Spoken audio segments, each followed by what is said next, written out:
Something changed overnight.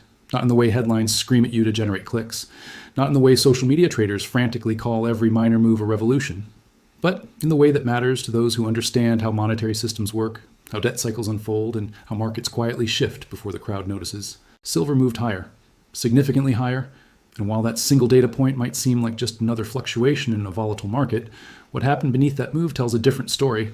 It tells us that the forces many analysts have been tracking for years are no longer theoretical.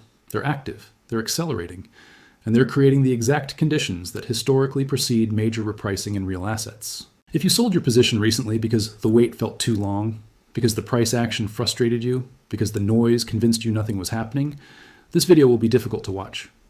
But it needs to be said with clarity and without emotion. You may have exited at precisely the wrong moment, not because of what silver did overnight, but because of what the move signals about the larger system we're all operating within. This isn't about making you feel regret. It's about understanding what's actually happening in the financial system right now, why this moment is different from the routine volatility we've seen for years, and what it means for anyone holding real assets or considering them. Whether you own silver, gold, or simply want to understand the forces reshaping global markets, the next 25 minutes will give you the context most people are missing. The crisis many warned about isn't coming. It's here. It's unfolding in slow motion across central bank balance sheets, sovereign debt markets, and currency stability. What changed overnight was simply the market beginning to price that reality. Let's talk about what that means, what comes next, and how disciplined investors should be thinking right now. Silver didn't just tick higher on routine trading. It moved with conviction, on volume, in a manner that reflects institutional positioning rather than retail speculation.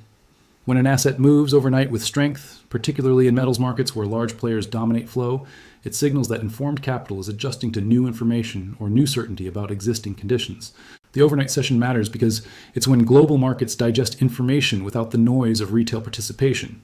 It's when sovereign wealth funds, central banks, pension managers, and institutional desks make their moves. What we saw wasn't a short squeeze or a speculative frenzy. It was measured, significant buying pressure that held through multiple time zones. This is important because silver, more than almost any other asset, has been caught in a strange holding pattern for years. Fundamentals suggested higher prices. Supply deficits mounted. Industrial demand grew. Yet price remained stubbornly range-bound, leading many to believe the market was broken, manipulated beyond repair, or simply not worth the patience required. Those who sold during that frustration made an understandable but costly mistake. They confused market timing with market understanding. They let short-term price action override the longer structural forces that ultimately determine value. And now, as those forces begin to express themselves in price, they're watching from the sidelines.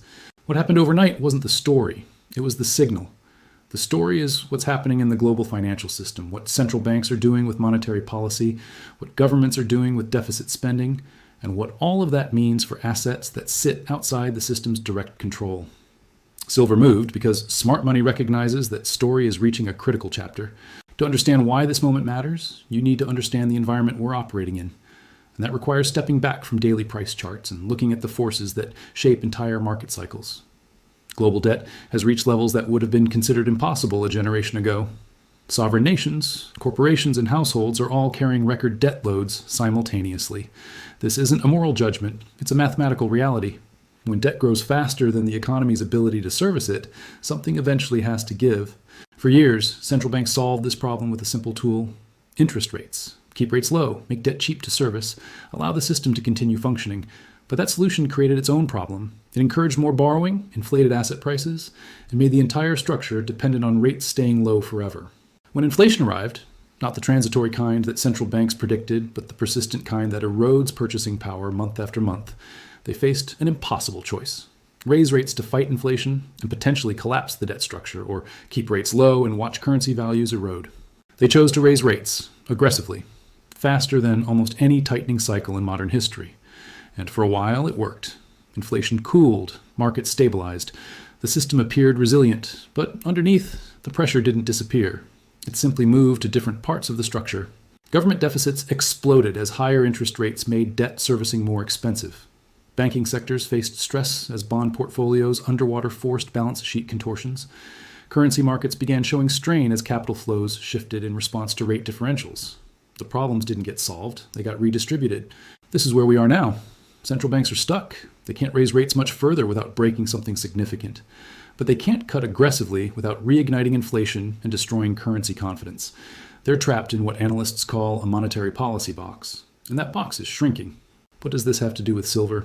Everything. Because when monetary policy reaches its limits, when currencies face structural pressure, when the debt system requires perpetual financial repression to avoid default, hard assets begin to look different, not as speculation, not as trading vehicles, but as insurance against a system that has run out of easy solutions. The overnight move in silver wasn't about silver itself. It was about enough institutional capital recognizing that the macro picture has shifted from theoretical concern to practical reality. The system isn't collapsing tomorrow, but it's showing clear signs of strain, and that strain changes how serious investors think about portfolio construction. Here's what most investors get wrong about moments like this. They think assets move because of supply and demand in the traditional sense. They analyze mining output, industrial consumption, jewelry demand, and conclude that fundamentals should determine price. And they're partially correct. Over very long time frames, those factors matter. But in the medium term, assets like silver move because of positioning, sentiment, and capital flows driven by macro concerns. They move because large pools of money suddenly need to be somewhere else. They move because institutional mandates require rebalancing when certain thresholds are crossed. They move because risk managers look at the same data and reach similar conclusions about what needs to happen with portfolio allocation. Most retail investors don't think this way. They look at price charts, get frustrated when nothing happens for months, hear friends tell them precious metals are dead money, and eventually sell out of boredom or disappointment. Then they watch in confusion as the asset suddenly moves without any news they can identify. The news was always there. It was in the Treasury auction data. It was in the central bank balance sheet adjustments. It was in the currency swap line usage. It was in the corporate bond market spreads. It was in the municipal debt distress signals. But these things don't make headlines. They don't generate social media engagement. So most people never see them. This is why patience matters so much in real asset investing. The fundamentals can be correct for years before price reflects them. And when price finally moves, it often happens quickly, catching those who lost conviction by surprise. We may be entering one of those phases now. The other thing most people misunderstand is volatility. They see silver's historical price swings and conclude it's too risky, too unpredictable, too difficult to hold. But volatility isn't the same as risk. Risk is permanent loss of capital. Risk is holding assets that lose purchasing power over time. Risk is being positioned entirely within a system that requires perpetual expansion to avoid contraction. Volatility is just movement. And in assets like silver, volatility is the price you pay for exposure to something that isn't controlled by central bank policy, that can't be printed into existence, and that has held value across every monetary system in human history. The volatility is a feature, not a bug. It's what allows the asset to reprice quickly when macro conditions warrant it.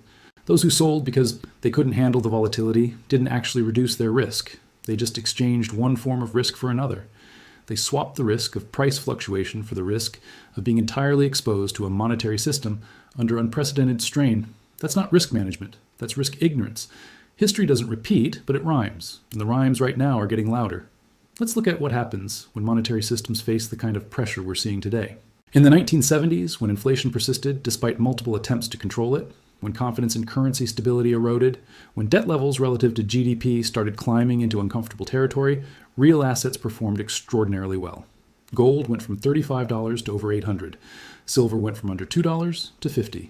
Not in a straight line, not without gut-wrenching volatility, but relentlessly over the decade. What drove those moves wasn't just inflation, it was the loss of confidence in monetary authorities to manage the system competently. It was the recognition that paper wealth could evaporate while real assets maintained purchasing power.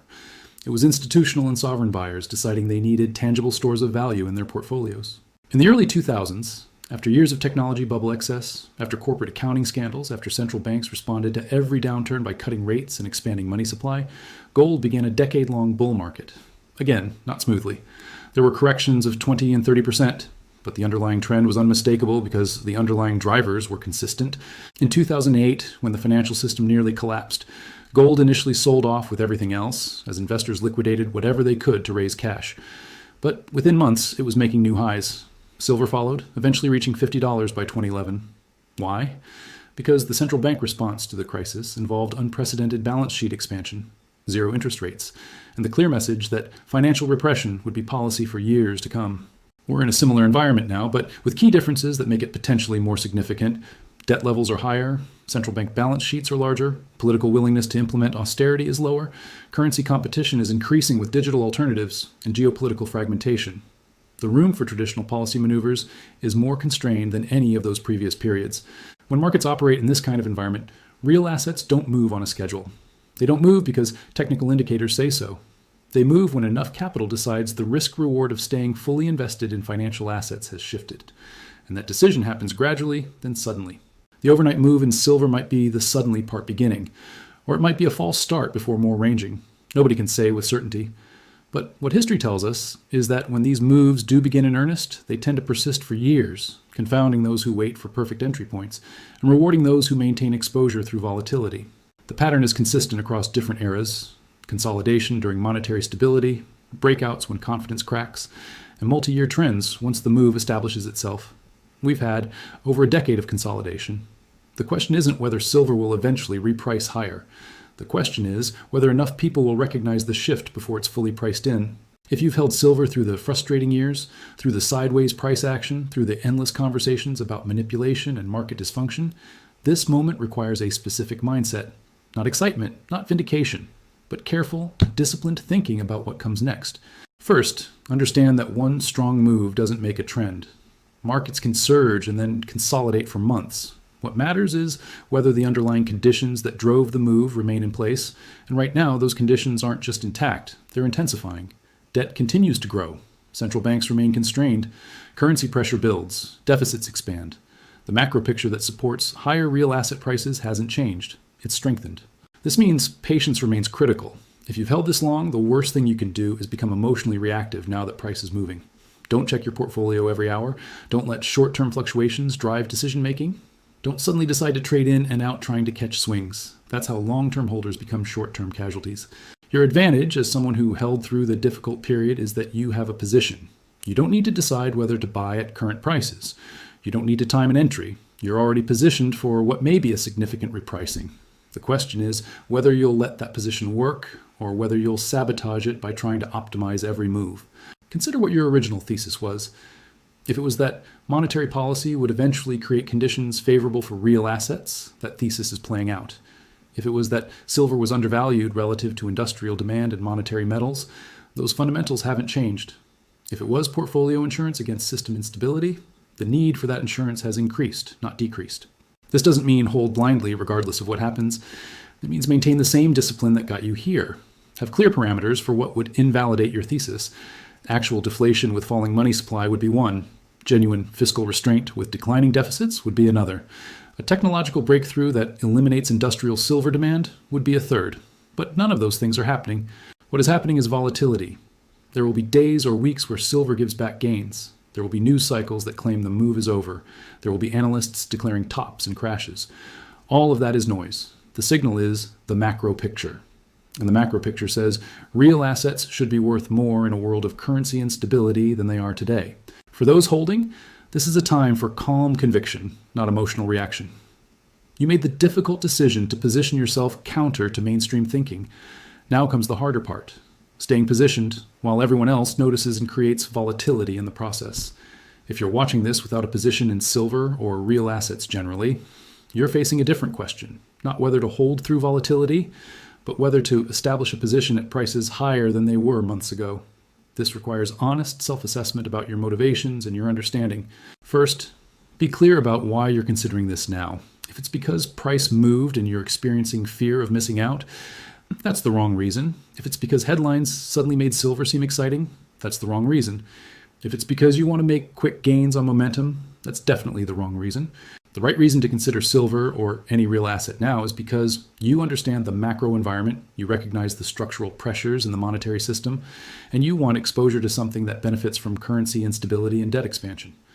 If that's your thinking, then higher prices today don't matter much relative to where prices could be in 5 years. But you need to be realistic about what you're signing up for. Real assets are volatile. You could establish a position today and watch it drop 20% next month. You could buy and then sit through another year of consolidation.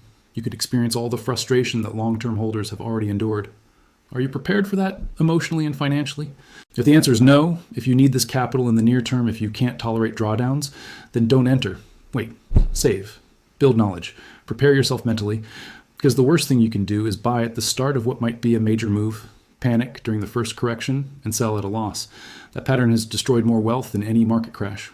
If the answer is yes, if you can hold through volatility, if you're thinking in years, not months, then consider starting with a small position. Not betting the entire portfolio, not leveraging, not going all in because you're convinced this is the bottom. Small, manageable exposure that lets you participate if the thesis plays out without destroying you if you're wrong or early. The advantage of starting small is psychological. It's much easier to hold a 5 or 10% position through a 30% drawdown than a 50% position. It's much easier to add to a position that's working than to recover from one that's underwater and panicked. Size matters enormously in your ability to maintain discipline. Also understand that timing matters less than participation over time. Nobody picks perfect entries. The goal isn't to buy the absolute bottom. The goal is to have exposure to an asset class that benefits from the macro conditions we're experiencing. Whether you enter today or after the next pullback matters far less than whether you maintain that exposure through the cycle. For those without positions, this moment is an educational opportunity more than a trading opportunity. Study what's happening. Understand why smart money is repositioning. Learn about monetary history and debt cycles. Build conviction based on knowledge, not price action. Then, when you do allocate capital, you'll do it with confidence rather than hope. Let's be very clear about the mistakes that destroy investors during moments like this, because they're predictable and preventable if you know what to watch for. Don't chase headlines. The financial media will now flood with silver stories. Analysts who ignored it for years will suddenly have strong opinions. Influencers will create urgent videos about the silver squeeze or the coming shortage. All of that is noise designed to generate engagement, not to help you make good decisions. Your job is to stay focused on fundamentals, not narratives. Don't overlever. The temptation to use leverage or options to maximize gains is powerful when an asset starts moving. Don't do it. Leverage is what turns volatility from uncomfortable into catastrophic. It's what forces you to sell at the worst possible time because of margin calls or options expiration. Every major bull market in real assets has wiped out leveraged traders even as the underlying asset multiplied in value. Don't be one of them. Don't trade emotionally. If you hold and price drops, that's not a reason to panic sell. If you don't hold and price rises, that's not a reason to panic buy. Emotion is the enemy of good decision making. The entire structure of modern markets is designed to provoke emotional reactions that transfer wealth from reactive investors to patient ones. Don't fall for it. Don't ignore the rest of your financial life. Real assets are part of a portfolio, not the entire portfolio. You still need liquidity. You still need to manage debt. You still need emergency funds and insurance and retirement accounts. Don't neglect basic financial health because you're focused on one asset class, no matter how compelling the thesis. Don't follow personalities blindly. There are knowledgeable people analyzing these markets. But there are also promoters, salespeople, and entertainers disguised as analysts. Your job is to understand the concepts, not to outsource your thinking to someone else's conviction. Learn from others, but verify everything and make your own decisions. Don't assume this move means imminent collapse. The system is under strain, yes, but systems under strain can persist for years or decades. We're not predicting Mad Max scenarios or the end of the financial system next month. We're analyzing probability shifts in asset prices based on policy constraints. Stay grounded in reality, not apocalyptic fantasy. And finally, don't forget why you're doing this. If you're investing in real assets as portfolio insurance, as inflation protection, as diversification from an over-leveraged financial system, then stay true to that purpose. Don't suddenly start thinking you're going to time every top and bottom, or become a trader, or get rich quick. Stick to the plan. Patience and discipline beat cleverness and action almost every time. So where does this leave us? Silver moved overnight in a way that suggests institutional positioning ahead of a potentially significant repricing. The macro conditions that support higher real asset prices aren't just intact, they're intensifying. And the investors who maintain discipline through years of consolidation are now positioned for what comes next. But nothing about this is certain. Markets don't move on schedule. Corrections will happen. Volatility will continue. The path forward will test your conviction, your patience, and your ability to think independently while everyone around you swings between euphoria and panic. What matters now is the same thing that's always mattered. Understanding the forces in play, maintaining proper position sizing, controlling emotion, and thinking in time frames measured in years rather than days. The overnight move isn't the story. The story is a global monetary system under unprecedented strain searching for equilibrium. Real assets have historically benefited in these environments. Whether they will, again, is probable, but not guaranteed. For those who held through the difficult period, stay disciplined. This isn't the time for vindication or excitement. It's the time for calm, measured thinking about whether the conditions that support your thesis remain intact. They do. For those considering positions now, move slowly and thoughtfully. Understand what you're buying and why. Size appropriately. Think long term. Build knowledge before conviction, and conviction before position size. The crisis many warned about isn't coming, it's here, unfolding slowly across balance sheets and bond markets and currency systems.